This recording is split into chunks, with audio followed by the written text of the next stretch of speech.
जब रफ़ी साहब ने दिलीप कुमार साहब के लिए गाने से कर दिया था इनकार। जी हाँ दोस्तों, क्या यह किस्सा था? रफ़ी साहब ने किस गाने से इनकार कर दिया था दिलीप कुमार साहब के लिए, बताऊंगा मैं आपको। इस वीडियो में बने रहिएगा वीडियो के अंत तक मेरे साथ। अगर आप यूट्यूब पे मेरा वीडियो देख रहे हैं, चैनल को सब्सक्राइब कीजिएगा। अगर आप फेसबुक पे हैं तो मेरी गुजारिश है पेज को फॉलो कीजिएगा, जितना हो सके वीडियो को शेयर भी कीजिएगा।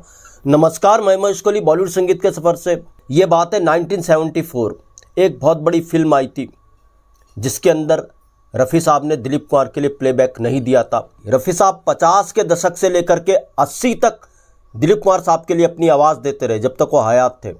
तो ऐसा क्या हो गया था इस बीच में कि 74 की इस फिल्म में रफ़ी साहब ने दिलीप कुमार के लिए गाने से कर दिया था इनकार। अब इसकी दो थ्योरी निकल के आती है और दोनों इंपॉर्टेंट है, दोनों सुनिएगा। पहले जो मैं आपको बताने जा रहा हूँ वो है, सबसे पहले तो जब ये गाना दिलीप कुमार साहब के लिए रिकॉर्ड होने वाला था तो दिलीप कुमार साहब चाहते थे कि इस गाने को रफ़ी साहब गाएं।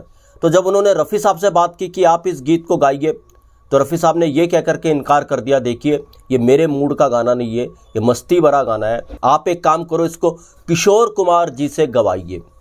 इस तरह से दिलीप कुमार ने फिर इसके म्यूजिक डायरेक्टर एस.डी. बर्मन से बात की, किशोर कुमार साहब से बात की गई।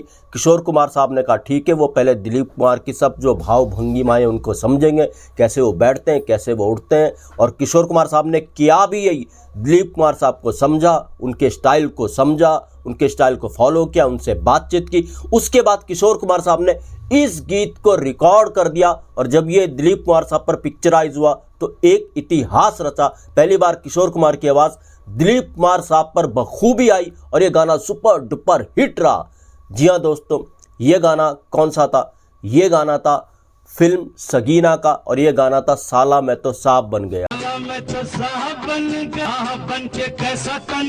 फिर सगीना के और गीत भी किशोर कुमार साहब ने गाए। तुम मेरे संग जो रैन बिताई, एक युगल गीत था, कैसे बिताऊं दिन, रैन का सपना बीत गया अब दिन में तारे गिन। एक ऐसा गीत भी फिर किशोर कुमार साहब ने गाया था दिलीप कुमार साहब के लिए, इसी फिल्म के लिए। जी रफ़ी साहब ने इस गाने को इस तरीके से गाने से इनकार किया था कि दिलीप कुमार साहब को कह दिया था किशोर कुमार साहब से गवाइए। ये एक थ्योरी है।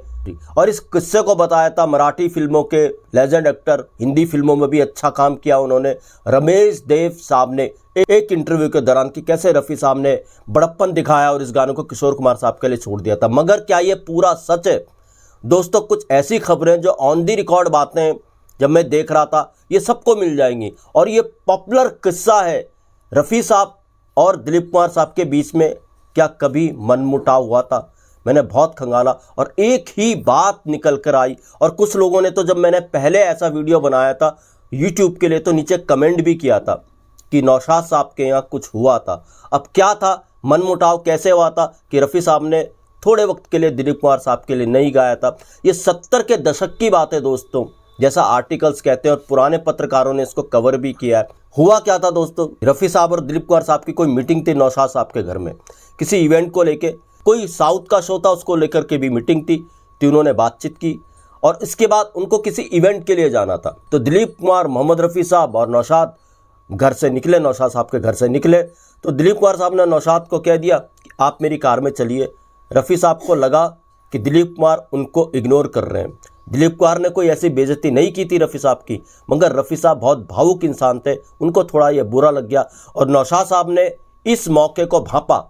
उन्होंने दिलीप कुमार साहब को मना किया, नहीं नहीं आप अपनी गाड़ी से जाइए, मैं रफ़ी मियाँ के साथ दूसरी कार में आ जाऊँगा आपके पीछे पीछे। ऐसा कुछ बात हुआ था। कहते हैं रफ़ी साहब को ये बात थोड़ी सी बुरी लग गई और ये 70 के दशक का किस्सा है, मेरे ख्याल से 72 के आसपास का किस्सा होगा, क्योंकि उस वक्त पे रफ़ी साहब ने दिलीप कुमार साहब के लिए गीत गाया था दास्तान का, ना तो ज़मीं के लिए है ना आसमां के लिए। तो इसी वक्त का यह किस्सा होगा। तो कहते हैं रफ़ी साहब ने कह दिया था दिलीप कुमार साहब के लिए वो नहीं गाएंगे, ऐसा आर्टिकल्स कहते हैं, मैं नहीं कहता। अब ये बात दिलीप कुमार साहब जानते थे और सगीना जब दिलीप कुमार साहब को मिली तो दिलीप कुमार साहब ने खुद एस.डी. बर्मन साहब को कहा कि किशोर कुमार साहब से आप गवाइए। शायद उनको लगता था रफ़ी साहब नहीं मानेंगे, ताज़ी ताज़ी ये बात थी। तो जाहिर सी बात है सगीना 74 में आई थी तो ये 73 या 72 में ये गीत रिकॉर्ड हुए होंगे किशोर कुमार साहब की आवाज़ में। और कहते हैं दिलीप कुमार साहब को पता था रफ़ी साहब से ज़्यादा देर तक उनका मनमुटाव चल नहीं सकता। दिलीप कुमार साहब खुद उनके बंगलो गए, बातचीत की रफ़ी साहब से और ऐसे सॉल्व किया मैटर। इसका उदाहरण एक और मिलता है दोस्तों, 1976 में फिर बैराग आई थी। उस फिल्म में रफ़ी साहब ने दिलीप कुमार के लिए कामयाब गीत गाए थे। और फिर तो रेगुलर रफ़ी साहब ने दिलीप कुमार की आवाज़ दी। क्रांति तक में दिलीप कुमार के लिए रफ़ी साहब ने अपनी आवाज़ दी थी। खैर जो भी रहा हो, रफ़ी साहब ने जब इनकार किया इस गीत को गाने से, या रफ़ी साहब ने कुछ वजहों से इस गीत को नहीं गाया, मगर एक इतिहास बना कि किशोर कुमार साहब की आवाज़ दिलीप कुमार साहब पर भी पिक्चराइज हुई पहली बार। तो दोस्तों ऐसे भी किस्से वैसे किस्से मैं आपके लिए लेकर के आता रहूँगा। महेश कोहली को दीजिएगा इजाज़त। Goodbye, good luck, take care.